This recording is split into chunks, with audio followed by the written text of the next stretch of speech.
Louis-Ferdinand Céline, Voyage au bout de la nuit. Extrait.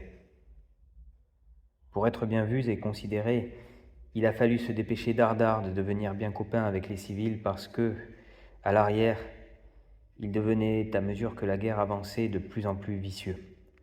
Tout de suite, j'ai compris ça en rentrant à Paris, et aussi que leurs femmes avaient le feu au derrière, et les vieux des gueules grandes comme ça, et les mains partout, au cul, aux poches. On héritait des combattants à l'arrière, on avait vite appris la gloire et les bonnes façons de la supporter courageusement et sans douleur. Les mères, tantôt infirmières, tantôt martyrs, ne quittaient plus leur long voile sombre, non plus que leur petit diplôme que le ministre leur faisait remettre à temps par l'employé de la mairie. En somme, les choses s'organisaient.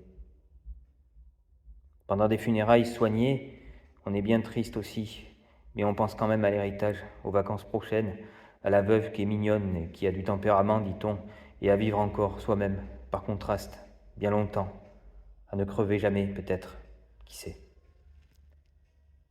Quand on suit ainsi l'enterrement, tous les gens vous envoient des grands coups de chapeau, ça fait plaisir. C'est le moment alors de bien se tenir, d'avoir l'air convenable, de ne pas rigoler tout haut, de se réjouir seulement en dedans. C'est permis, tout est permis en dedans. Dans le temps de la guerre, au lieu de danser à l'entresol, on dansait dans la cave. Les combattants le toléraient et mieux encore, ils aimaient ça. Ils en demandaient dès qu'ils arrivaient et personne ne trouvait ces façons louches. Il n'y a que la bravoure au fond qui est louche. Être brave avec son corps, demandez alors à l'asticot aussi d'être brave. Il est rose, et pâle, et mou, tout comme nous. Pour ma part, je n'avais plus à me plaindre. J'étais même en train de m'affranchir par la médaille militaire que j'avais gagnée, la blessure et tout. En convalescence, on me l'avait apportée la médaille, à l'hôpital même. Et le même jour, je m'en fus au théâtre, la montrer aux civils pendant les entr'actes. Grand effet. C'était les premières médailles qu'on voyait dans Paris, une affaire. C'est même à cette occasion qu'au foyer de l'Opéra Comique, j'ai rencontré la petite Lola d'Amérique. Et c'est à cause d'elle que je me suis tout à fait dessalé. Il existe comme ça certaines dates qui comptent parmi tant de mois où on aurait très bien pu se passer de vivre. Ce jour de la médaille à l'Opéra Comique fut dans la mienne décisif. À cause d'elle, de Lola, je suis devenu tout curieux des États-Unis. À cause des questions que je lui posais tout de suite et auxquelles elle ne répondait qu'à peine. Quand on est lancé de la sorte dans les voyages, on revient quand on peut et comme on peut. Au moment dont je parle, tout le monde à Paris voulait posséder son petit uniforme. Il n'y avait guère que les neutres et les espions qui n'en avaient pas. Et ceux-là, c'était presque les mêmes. Lola avait le sien d'uniforme officiel. Et un vrai, bien mignon, rehaussé de petites croix rouges partout, sur les manches, sur son menu bonnet de police, coquinement posé de travers, toujours sur ses cheveux ondulés.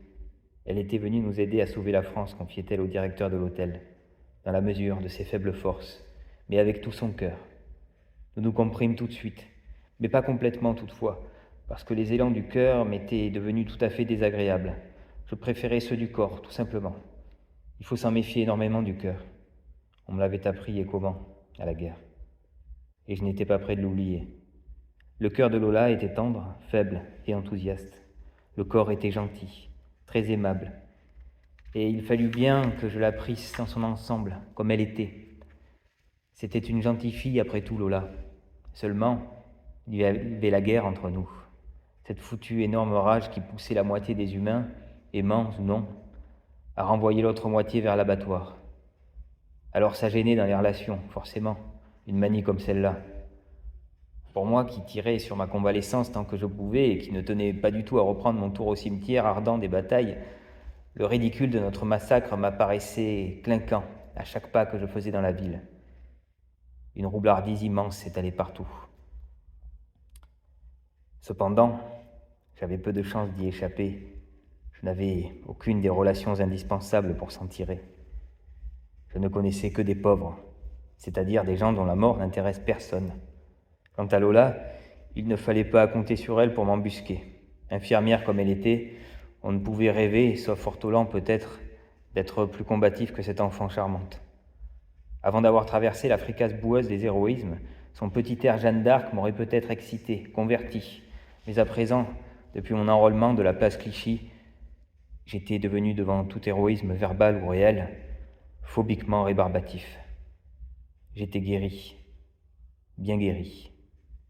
Pour la commodité des dames du corps expéditionnaire américain, le groupe des infirmières dont Lola faisait partie logeait à l'hôtel Paris, et pour lui rendre, à elle particulièrement, les choses encore plus aimables, il lui fut confié, elle avait des relations, dans l'hôtel même, la direction d'un service spécial, celui des beignets aux pommes pour les hôpitaux de Paris. Il s'en distribuait ainsi chaque matin des milliers de douzaines. Lola remplissait cette fonction bénigne avec un certain petit zèle, qui devait d'ailleurs, un peu plus tard, tourner tout à fait mal. Lola, il faut le dire, n'avait jamais confectionné de beignets de sa vie. Elle embaucha donc un certain nombre de cuisinières mercenaires, et les beignets furent, après quelques essais, prêts à être livrés ponctuellement, juteux, dorés et sucrés à ravir. Lola n'avait plus en somme qu'à les goûter avant qu'on les expédiât dans les divers services hospitaliers. Chaque matin, Lola se levait dès 10 heures et descendait, ayant pris son bain, vers les cuisines situées profondément auprès des caves. Cela, chaque matin, je le dis, et seulement vêtue d'un kimono japonais noir et jaune qu'un ami de San Francisco lui avait offert la veille de son départ.